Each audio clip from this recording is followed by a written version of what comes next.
I'm guessing that you could be forgiven for thinking that something as everyday as home insulation simply can't be controversial. But you'd be wrong, because when it's installed badly or in the wrong place, it can do more harm to your home than good. Now, I'm talking about spray foam. When it's installed properly, it can be legitimate, and for a while you could even pay for it with the help of a government grant. But late last year, thousands of people who had installed the stuff were dealt a blow when one national body strongly advised homeowners to get it completely removed. And who's stuck in the middle of all of this? The very homeowners who thought they were doing the right thing. Somerset, home to pretty villages, cheddar cheese and cider orchards. It's an idyllic setting, or so Judy Powell thought, when she bought this Grade 2 listed property with her sister Sarah and their elderly mother Lois in 2015. Lois, my mother, thought it was wonderful. She loved her annex, but she also loved the fact that we were able to be near her, having us all together. She had her brood looking after her. To buy the house, Lois, Judy and Sarah were able to pay in cash, but they did something that experts strongly advise against. They bought the house without getting a building survey. We knew we would find something because it's an old property, but we just felt that, well, we'll deal with that when we find it. Not long after the family moved into the property, builders who were doing some work on the house discovered something in the attic. They said, "Oh, did you know you've got foam insulation?" And I said, "No, not really. What's foam insulation?" Spray foam insulation is a liquid expanding foam which had been applied to the underside of the cottage's roof. At the time, we weren't concerned about it because it didn't cause us any problems. In 2022, nearly 7 years after the family moved in, Mum Lois died.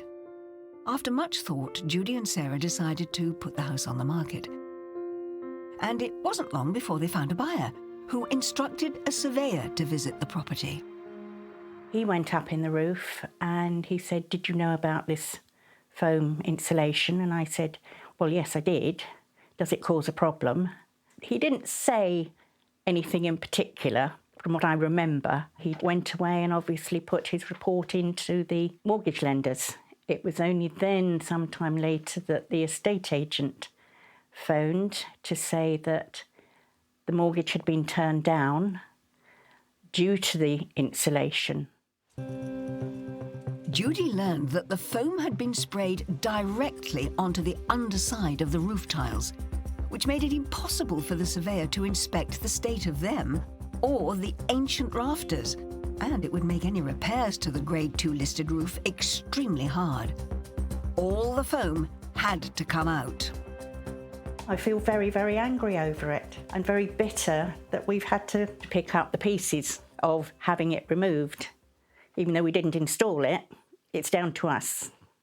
And financially, it's down to us to do that.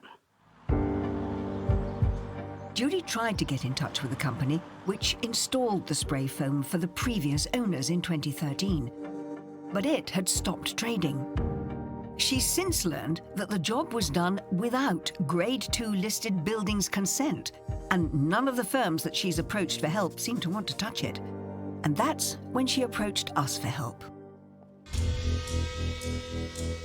We've featured the removal of spray foam in the past, and it's a massive undertaking. But the scale of the job only became clear to Judy when we set up our powerful filming lights in the attic.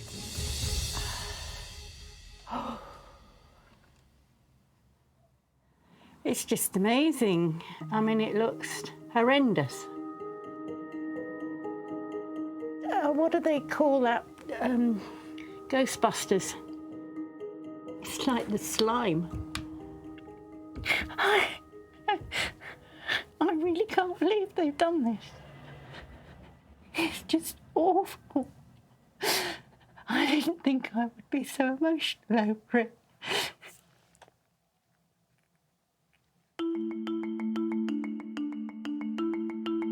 To try to help Judy find a solution to all of this, we asked a graded home surveyor and chairman of the Residential Property Surveyors Association, Alan Milstein, to take a look. Hello, you must be Judy. His organisation has been calling for the regulation of the spray foam industry to ensure that homeowners aren't fitting spray foam into their homes where it isn't suitable.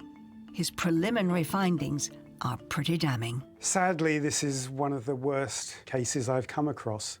We're in a listed building, and doing work like this would require listed building consent, which I understand wasn't done. And what we've got is closed cell spray foam insulation sprayed directly onto the underside of the tiles.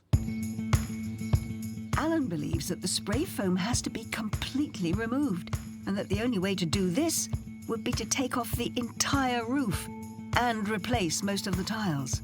Adding to the problem, says Alan, is the type of spray foam that's being used in the attic, known as closed cell spray foam.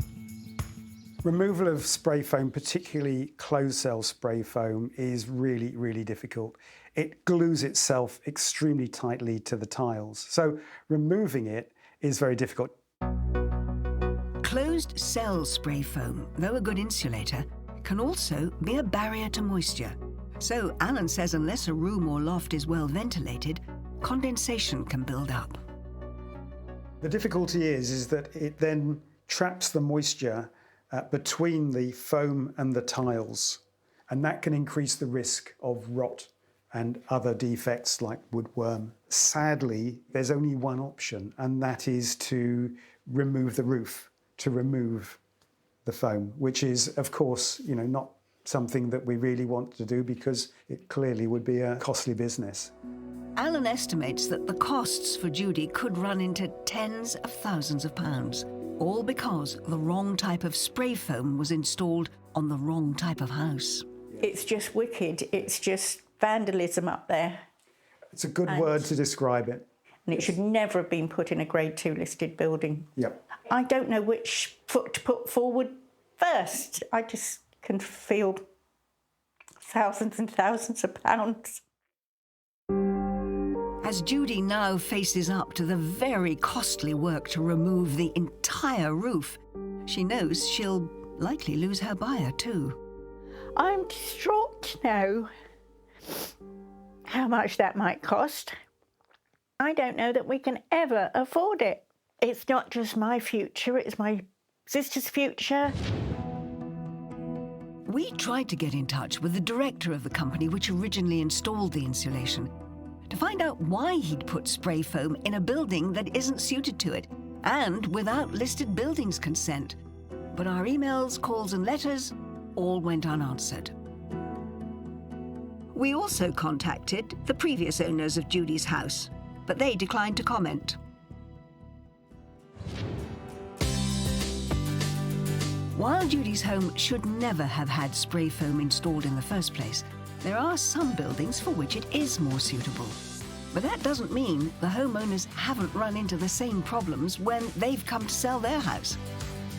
In May 2021, we met Liz and Colin Fish from Hertfordshire, who'd spent around £8,000 to insulate their roof. Did that actually make a difference? So it's clearly reducing heat loss. It seemed a sensible thing to do to improve the environmental value of the house. But when they put their house up for sale, they too had a problem. They found out their buyer's lender also wouldn't offer a mortgage on a property with a different type of spray foam insulation, known as open cell spray foam. What was your reaction? Absolute horror. I mean, we've been losing sleep over this because it was very late breaking news. They felt they had no option but to pay £3,600 to have it removed. It's really sad, isn't it? That all that work to put it in and all the mess now and all this hassle getting it out again. Just seems such a waste. After the foam was removed, the mortgage and the sale went through. Liz and Colin were just some of the homeowners stuck in the middle of the worrying confusion over spray foam. It's marketed as highly effective insulation, and for a while could even be paid for with the help of a government grant. But without very strict policing of how, where and which type is installed, Alan says mortgage lenders are often nervous about taking on the risk. We've got people putting spray foam insulation into properties where it's an entirely inappropriate installation or it's not done properly. But the problem is that the lenders don't know which is a good installation and which is a bad installation. So it's very important that as an industry, everybody works together to come up with a process that will be acceptable to both the installers and the lenders and the surveyors and the valuers. Until then, Alan's organisation reckons some 250,000 homes could be unmortgageable because surveyors can't make a full assessment of the way it's installed unless they completely remove the spray foam to check for damage. But that's a figure the spray foam industry vigorously refutes. The Insulation Manufacturers Association, the body that represents some of the major spray foam manufacturers in the country, said that claims that all properties with any spray foam application are unmortgageable are untrue and unjustifiable, and that if the installation has been done correctly with all the accompanying pre-installation checks and post-installation documents, there should be no reason for lenders not to provide finance. It told us that spray foam is an important and effective method of improving the energy efficiency of our homes and buildings, but that it must be done in accordance with all necessary approvals and permissions. It said that the actual number of cases where there is a genuine reason to remove the spray is very small. It said that anyone in doubt about their spray foam application should contact the main suppliers, who are more than likely to be able to help, adding that, in their experience, this process provides more than enough information for lenders to issue finance.